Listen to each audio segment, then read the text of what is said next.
Welcome to G3 media. Nalgonda జిల్లా చిట్యాల సమీపంలో bus దగ్ధమైన ఘటనకు సంబంధించిన మరో వీడియో ఇప్పుడు వెలుగులోకి వచ్చింది. చౌటప్పల్ వద్ద టీ బ్రేక్ కోసం ఆగిన తర్వాత కేవలం 10 నిమిషాలకే బస్సు ఇంజిన్ నుంచి మంటలు రావడాన్ని డ్రైవర్ గమనించాడు. వెంటనే సాహసంతో రోడ్డు పక్కకు వాహనాన్ని ఆపి ప్రయాణికులను కిందికి దింపాడు. క్షణాల్లోనే మంటలు వేగంగా వ్యాపించి బస్సు మొత్తాన్ని చుట్టుముట్టాయి. ఆ సమయంలో బస్సులో 29 ప్రయాణికులు ఉన్నారు. డ్రైవర్ చాకచక్యంతో అందరూ సురక్షితంగా బయటపడ్డారు. అరే ఇక లోపల అన్న ఇటు దిగన్నా అన్న అన్న ఇటు అటు కాదు ఇటు మీ వెనక దిగండి దుంకండి తొందరగా.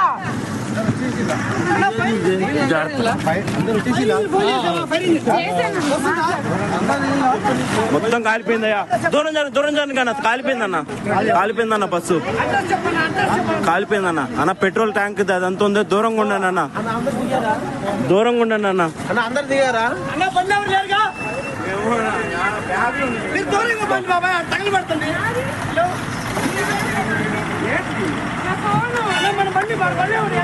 అన్న దూరంగా ఉండండి. బండి తీసుకోండి. దూరంగా ఉండండి. ట్యాంక్ ఫుల్ ఉంది అన్న. ట్యాంక్ మళ్ళా అన్న లోపల అంత పొగ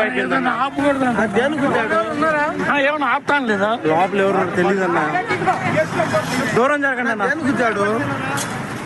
అన్న దూరం జరగండి. మంచి దూరం జరగండి. పెట్రోల్ ట్యాంక్ పేలింది అనుకో చాలా దూరం వస్తుంది అన్న. బస్సులో ఇంకెవరు ఉన్నారని చూడండి అన్న.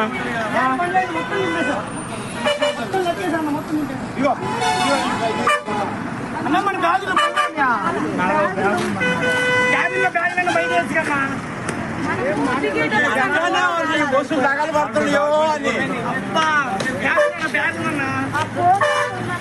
అన్న దూరం జరగండి అన్న.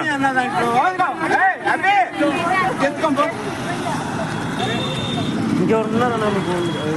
పడుకున్నా కానీ లోపల వెనక నుంచి అవుటింగ్ ఉంది కదా లోపల అందరూ